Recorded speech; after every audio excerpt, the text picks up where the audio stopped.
पहले तो ये बताइए कि कितने विधायक इस वक्त एकनाथ शिंदे के साथ हैं? अगर ये सभी नाराज हैं, अगर ये सभी हट भी जाते हैं, तो क्या महाराष्ट्र सरकार की सेहत पर, महाविकास आघाड़ी की सेहत पर कोई फर्क पड़ता है? जी बिल्कुल, मैं आपको ये बता दूं कि यहाँ पर जो घटनाक्रम है बहुत तेजी से बदल गए हैं और ये सेहत पर असर इसलिए भी ज्यादा पड़ता है क्योंकि अब इसमें एक लेटेस्ट एक और ट्विस्ट आ गया है। वो ये कि अब सिर्फ शिवसेना की नहीं बल्कि कांग्रेस के अंदर की जो फूट है वो भी बाहर निकल के आ गई है। महाराष्ट्र में 3 पार्टियों की 3 पहिया महाविकास आघाड़ी सरकार है जिसमें कांग्रेस, एनसीपी और शिवसेना, ये 3 इसमें मुख्य दल है। इसमें एनसीपी के भी नेता जो है वो नाराज होते जा रहे हैं, लेकिन कांग्रेस के अंदर अंदरूनी कलह जो है वो इस कदर बढ़ गया है कि कल विधान परिषद चुनाव में वो उम्मीदवार उन्होंने खड़े किए थे, जो पहली पसंद का जो उम्मीदवार था वो उनका चंद्रकांत खंडोरे वो हार चुके हैं और दूसरे पसंद के जो उम्मीदवार थे भाई जगताप वो जीत चुके हैं। खुद कांग्रेस के कार्यकर्ता सड़कों पे उतर रहे हैं और अपनी ही पार्टी कांग्रेस के खिलाफ मुर्दाबाद के नारे लगा रहे हैं। तो ऐसे में जो है कांग्रेस की जो संख्या है, आपके ऑडियो में थोड़ी सी दिक्कत आ रही है, मैं आपके पास लौटूंगा। मैं तब तक अंकुर से समझने की कोशिश करता हूं कि कितने विधानसभा परिसर का जो इलेक्शन हुआ था उसमें 11 विधायकों ने क्रॉस वोटिंग की थी, जिसकी वजह से भाजपा के जो उम्मीदवार थे उसकी भव्य जीत हुई थी। उनके बाद ये जो 11 विधायक है वो 11 विधायक के जो फोन है वो स्विच ऑफ हो गए थे। सब जो विधायक है वो अनरीचेबल हो गए थे। देर रात सब जो विधायक है वो सूरत की जो ग्रांड भगवती होटल है वहाँ यहाँ पे लाया गया था और देर रात भाजपा प्रदेश अध्यक्ष CR पाटिल ने भी ये सारे विधायकों के साथ मुलाकात की थी, उनके साथ बातचीत की थी। अंदाजित 1 घंटे तक जो मीटिंग थी वो मीटिंग भी चली थी। उनके बाद आज सुबह में जो CR पाटिल थे वो वापस यहाँ पे होटल में आए थे और होटल में यहाँ पे वापस जो विधायक है वो विधायकों के साथ मीटिंग की थी।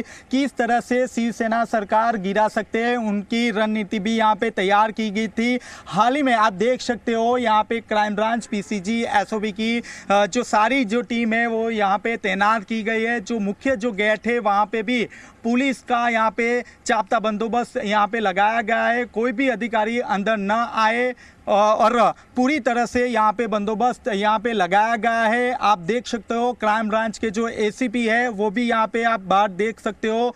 यहाँ पे कोई भी शख्स अंदर ना जाए उसकी यहाँ पे तकेदारी यहाँ पे रखी गई है। कुछ ही घंटों में महाराष्ट्र जो सरकार है उसमें बड़ी उथल पाथल होने की भी पूरी शक्यता यहाँ पे व्यक्त की गई है। सारे जो विधायक है उनके जो सेल फोन है वो भी यहाँ पे ले लिया गए और जो मंत्री है उनके साथ अभी भी जो मीटिंग है वो मीटिंग चल रही है। कैमरामैन दिवांग।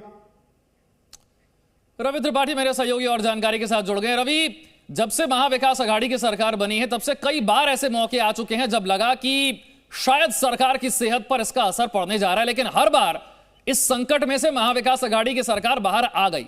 लेकिन इस बार जो MLC वोटिंग में, MLC चुनाव की वोटिंग में जो क्रॉस वोटिंग हुई है और उसके बाद से एकनाथ शिंदे 11 विधायकों के साथ गायब होकर सूरत पहुंच जाते हैं, क्या यह घटनाक्रम ऐसा घटनाक्रम है जो सरकार पर बहुत बड़ा असर डालने जा रहा है महाराष्ट्र में? बिल्कुल, देखिए इसको अगर MLC चुनाव से पहले देखें तो राज्यसभा चुनाव में भी आपने देखा था कि जिस तरह से बीजेपी सीट निकाल के ले आई, महागाड़ी से जो सीट जीत कर आई, उसका शरद पवार ने तारीफ की, देवेंद्र फडणवीस की तारीफ की कि उनके मैनेजमेंट की वजह से ये सीट बीजेपी जीत गई है। तो कहीं ना कहीं देवेंद्र फडणवीस पिछले 3 साल से लगातार इस काम में लगे हैं। भले चुनाव में जीतने के बाद जिस तरह से शिवसेना ने धोखा दिया बीजेपी को, वो अलायंस कर गई, महाअघाड़ी के साथ चले गए लोग मुख्यमंत्री पद को लेकर, लेकिन उस दिन के बाद से बीजेपी बैठी नहीं। जो घटनाक्रम हुआ आपको याद होगा, यही सुबह का समय था। सुबह अचानक खबर आती है कि देवेंद्र फडणवीस CM का ओथ ले रहे हैं और डिप्टी CM का ओथ ले रहे हैं अजित पवार, और अचानक से सबके पास खबर आई थी। और उसके बाद फिर से जिस तरह से गुटबंदी शुरू हुई, शरद पवार ने पूरा मोर्चा संभाला, महाविकास आघाड़ी बनती है और उसके बाद कहीं ना कहीं कांग्रेस और शिवसेना का जो गठबंधन होता है, जो बेमेल का गठबंधन, ये माना जा रहा था कि ये गठबंधन मेल वाला नहीं है, जो एक अंडरस्टैंडिंग वाला नहीं, एक नेचुरल अलायंस नहीं है, अननेचुरल अलायंस है। ये कितना लंबा खींच सकता है, क्योंकि बीजेपी को रोकना है इसलिए इसको खींचा जा रहा था। लेकिन बीजेपी भी देवेंद्र फडणवीस को लगातार इस काम में लगाए हुए थे और देवेंद्र फडणवीस एक तरह से लग रहा है कि कामयाब होते दिख रहे हैं,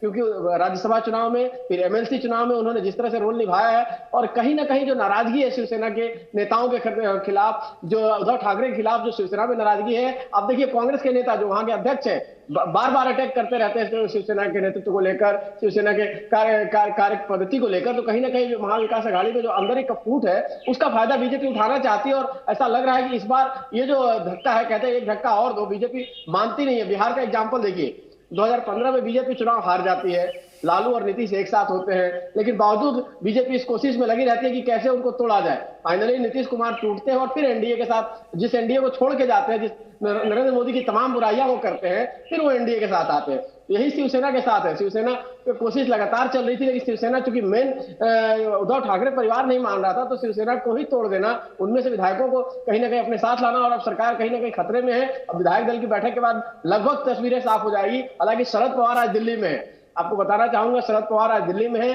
2:30 बजे राष्ट्रपति पद को लेकर, विपक्ष का राष्ट्रपति पद का उम्मीदवार कौन होगा, इसको लेकर बैठक उन्होंने बुलाई हुई है। पार्लियामेंट में बैठक है, तो शरद पवार से भी ये बात पूछा जाएगा। 10 बजे कांग्रेस पार्टी की प्रेस कॉन्फ्रेंस है दिल्ली में, उनसे भी ये बात पूछा जाएगा कि क्या हुआ महाविकास अघाड़ी का, क्यों इस गठबंधन को रोक के नहीं रख पाए, विधायकों को नहीं रोक के रख पाए। एक और जानकारी मैं यहाँ पर दर्शकों को दे दूं, 12 बजे उद्धव ठाकरे ने तो अपने विधायकों की बैठक बुलाई है। अब जानकारी ये आ रही है कि एकनाथ शिंदे भी 12 बजे प्रेस कॉन्फ्रेंस कर सकते हैं, यानी कि एकनाथ शिंदे के पास भी प्लान तो तैयार है, प्रेस कॉन्फ्रेंस वो भी करने जा रहे हैं। बिल्कुल बिल्कुल, दो चीजें होंगी, चाहे तो शिवसेना उनको अपनी पार्टी से निष्कासित करने का घोषणा करती है, या फिर वो अपने आप को पार्टी से अलग करते हैं। लेकिन सदस्यता की बात आती है, देखिए इसमें जब वोटिंग की बात आएगी, अगर शिवसेना उनको पार्टी से निकाल देती है तो उनकी सदस्यता बरकरार रहेगी और वो वोट कर सकते हैं, कहीं ना कहीं वो पार्टी के खिलाफ वोट कर सकते हैं। कीजिएगा एक बार फिर से बड़ी खबर जो है जरा दर्शकों को बता देते हैं। 12 बजे एकनाथ शिंदे प्रेस कॉन्फ्रेंस करेंगे, मीडिया से बात करेंगे। इस वक्त एकनाथ शिंदे जो है वो महाराष्ट्र में नहीं है, गुजरात में है, सूरत में है, और सूरत के जिस होटल में है वो उसके बाहर से आपने हमारे संवाददाता चेतन पटेल की रिपोर्ट भी देखी, चेतन वहीं पर मौजूद है। चेतन ने यह भी जानकारी दी कि गुजरात बीजेपी के जो अध्यक्ष हैं उन्होंने एकनाथ शिंदे से मुलाकात भी कर ली है, और एकनाथ शिंदे के साथ 11 विधायक और भी हैं, ये जानकारी भी मिली है। अब 12 बजे जो प्रेस कॉन्फ्रेंस एकनाथ शिंदे की होने वाली है उस पर नजर रहेगी कि एकनाथ शिंदे इस प्रेस कॉन्फ्रेंस में क्या कहते हैं। अंकुर, क्या किसी प्लान के साथ तैयार हैं एकनाथ शिंदे, ये पता चलेगा 12 बजे। देखिए 12 बजे जब वो बात करने वाले हैं अपनी पूरी मीडिया के साथ, तो जाहिर तौर पर उनका आगे का प्लान ऑफ एक्शन क्या रहेगा वो जरूर उसके बारे में खुलासा करेंगे। सबसे बड़ी बात है, जो सबसे बड़ा सवाल उनसे जानने की जरूरत है, नाराजगी की वजह क्या है।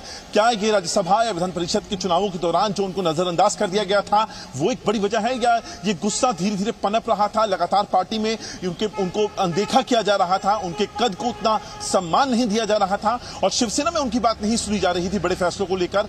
ये एक बड़ी वजह है। ऐसी तमाम बातें होंगी, जब वो सामने आएंगे मीडिया के सामने तब ये जरूर पता की जाएगी। और इसके बाद क्या वो लगातार अभी